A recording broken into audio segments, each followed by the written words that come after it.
विमला और दिनेश ठेका मजदूर थे। वे दोनों ठेकेदार सूरजमल के यहाँ काम करते थे। शहर की ना जाने कितनी बिल्डिंगों में इन दोनों पति पत्नी का पसीना लगा था। एक दिन की बात है, उन दोनों ने अपना काम खत्म किया, दिन भर की दिहाड़ी ली और अपने घर की ओर चल पड़े। लेकिन रास्ते में बहुत तेज बरसात शुरू हो गई। अरे, ये अचानक बारिश कहाँ से शुरू हो गई? यहाँ कहीं छिपने की जगह भी नहीं है। बादल तो थे ही विमला, तभी तो बारिश हुई। वो देखो, वहाँ वो पेड़ है ना, उसी के नीचे खड़े हो जाते हैं दोनों। वे दोनों बारिश से बचने के लिए पेड़ के नीचे खड़े हो गए। उन्होंने सोचा कि बारिश खत्म होगी तो घर चलेंगे, लेकिन पता नहीं उस दिन बारिश ने भी क्या कसम खा ली थी, वो रुक ही नहीं रही थी। बारिश तो रुकने का नाम ही नहीं ले रही है विमला। मुझे भी ऐसा ही लग रहा है। चलिए फिर ऐसे ही भीगते हुए चलते हैं। वो तो ठीक है, लेकिन डर लगता है कहीं पिछली बार की तरह तुम फिर से बीमार ना पड़ जाओ। अरे कुछ नहीं होगा मुझे, आप चलिए। लगभग 2.5 किलोमीटर चलने के बाद वो अपने टूटे फूटे मिट्टी के घर के पास पहुँचे। उनके मकान की छत से लगातार पानी टपक रहा था। घर में जो भी थोड़ा मोड़ा सामान था वो भी बारिश के कारण पूरी तरह से भीग गया था। दिनेश ने देखा कि उसकी माँ और उसकी 6 साल की बेटी रूपा दोनों एक बड़े से प्लास्टिक से अपना सिर ढकने की कोशिश कर रहे हैं, लेकिन हवा इतनी तेज है कि वो प्लास्टिक बार बार उड़ जाता है। माँ, अगर बारिश का यही हाल रहा तो हमारा घर तो कभी भी गिर सकता है। हाँ बेटा, मुझे भी यही लगता है। क्यों ना हम कहीं और रहने के लिए चले। जो भी थोड़ा मोड़ा सामान उनके पास था उन्होंने उसे एक कपड़े में बांधा और बारिश में ही निकल गए। करीब 1 किलोमीटर चलने के बाद उन्हें एक पार्क के पास कुछ सीमेंट की पाइपें दिखाई दी। विमला, ये लो हमारा नया घर मिल गया। हाँ, ये कम से कम इस बारिश में गिरेगा तो नहीं। उन सभी ने उन पाइपों के अंदर शरण ली। जानते, कभी कभी मुझे लगता है कि भगवान को हम गरीबों को बनाना ही नहीं चाहिए। ना तो हम ढंग से रोटी खा सकते हैं, ना अच्छे कपड़े पहन सकते हैं और ना ही हमारे सिर पर छत होती है। हमारे हाथों ने इस शहर में ना जाने कितने रहने वालों के लिए पक्के घर बनाए, लेकिन हमारी किस्मत देखो, यही लिखा है। उन सभी ने पूरी रात उसी सीमेंट की पाइप में बिताई। अगली सुबह उनकी नींद तब खुली जब वहाँ उन्होंने कुछ शोर सुना। उन्होंने देखा कि कुछ मजदूर वहाँ रखे सीमेंट की पाइप को ट्रक में लोड करके किसी दूसरी जगह ले जा रहे हैं। उन मजदूरों ने उन्हें भी वो पाइप खाली करने को कहा ताकि वो उन्हें ट्रक में ले जा सके। उन्होंने वो पाइप खाली कर दिया। बाबा, अब हम कहाँ रहेंगे? अब तो बारिश बंद हो गई है बेटा, चलो हम लोग अपने पुराने मिट्टी के घर में चलते हैं। वे सभी वहाँ गए, लेकिन वहाँ का नजारा देखकर दिनेश और विमला की आंखों में आंसू आ गए। कल रात की लगातार बारिश के कारण उनका मिट्टी का घर ढह गया था। विमला और दिनेश को समझ नहीं आ रहा था कि वो अब कहाँ रहेंगे। विमला, हमें रहने का कुछ ना कुछ जुगाड़ तो करना ही होगा। इस तरह सड़क पर तो नहीं रह सकते। उनके पास ज्यादा पैसे भी नहीं थे कि वो किराए पर कोई कमरा ले ले। उस दिन दोपहर तक वो हर जगह भटकते रहे, लेकिन कहीं बात नहीं बनी। विमला, मुझे लगता है कि जब तक कोई और व्यवस्था नहीं हो जाती, हमें खुले में ही रहना होगा, फुटपाथ पर। उन्होंने फुटपाथ पर ही रहने का निर्णय लिया, लेकिन उनका ये निर्णय गलत साबित हुआ, क्योंकि शाम को पुलिस वाले आकर उन पर चिल्लाने लगे। अजीब हाल है तुम लोगों का। अरे, फुटपाथ पर भी कोई रहने की जगह है? हाँ, अब क्या करे साहब, एक मिट्टी का टूटा फूटा घर था हमारा, लेकिन वो तो बारिश में ढह गया ना। अब आप ही बताइए, बूढ़ी माँ और छोटी बेटी को लेकर हम कहाँ जाएं? उसका ठेका हमने नहीं लिया है, जहाँ जाना है जाओ। दिनेश की बात सुनकर वहाँ खड़े पुलिस इंस्पेक्टर ने हवलदार से कहा कि ये तुम इनसे कैसे बातें कर रहे हो?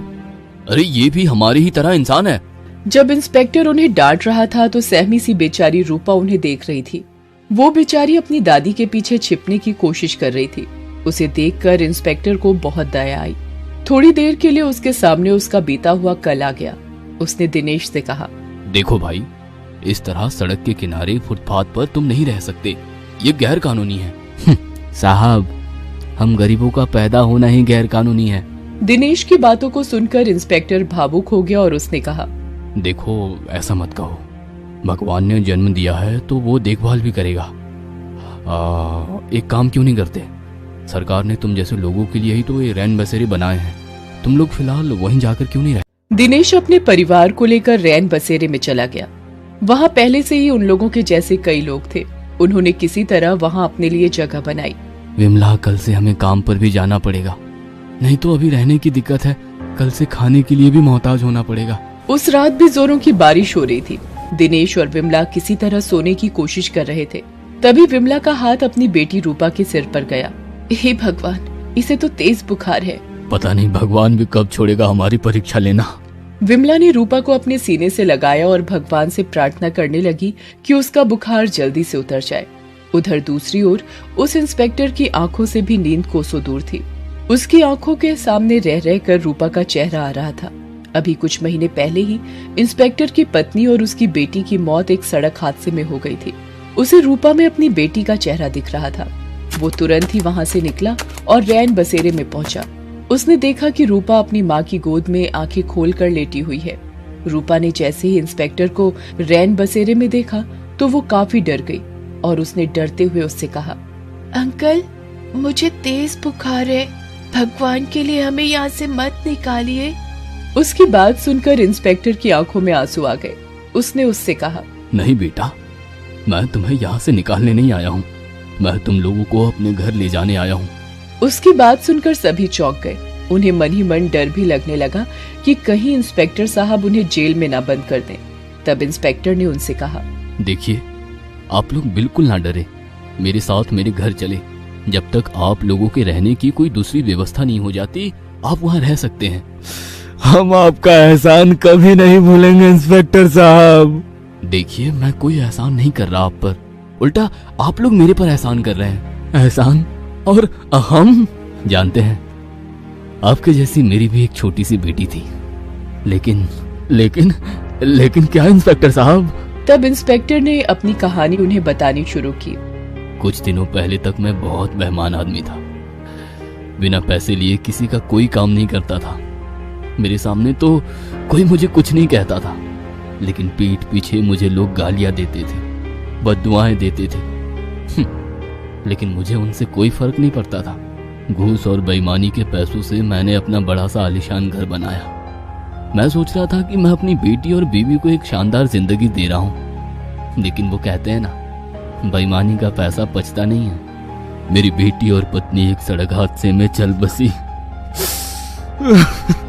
ओह, जब मैंने आपकी बेटी को देखा तो मुझे लगा कि मेरी बेटी फिर से वापस आ गई है। मैं घर तो चला गया, लेकिन बार बार यही सवाल मेरे दिमाग में आता रहा कि अगर मेरी बेटी जिंदा होती तो क्या मैं उसे इस तरह छोड़ देता। आप लोग मेरे साथ चलिए, यही मेरी बेटी को सच्ची श्रद्धांजलि होगी और मेरे पापों का प्रायश्चित भी। इंस्पेक्टर उन्हें अपने घर ले आया। दिनेश अपने परिवार के साथ उन्हीं के साथ रहने लगा। धीरे धीरे इंस्पेक्टर साहब की मदद और कुछ पैसे जोड़कर दिनेश ने भी अपना 2 कमरे का पक्का मकान बनवा लिया।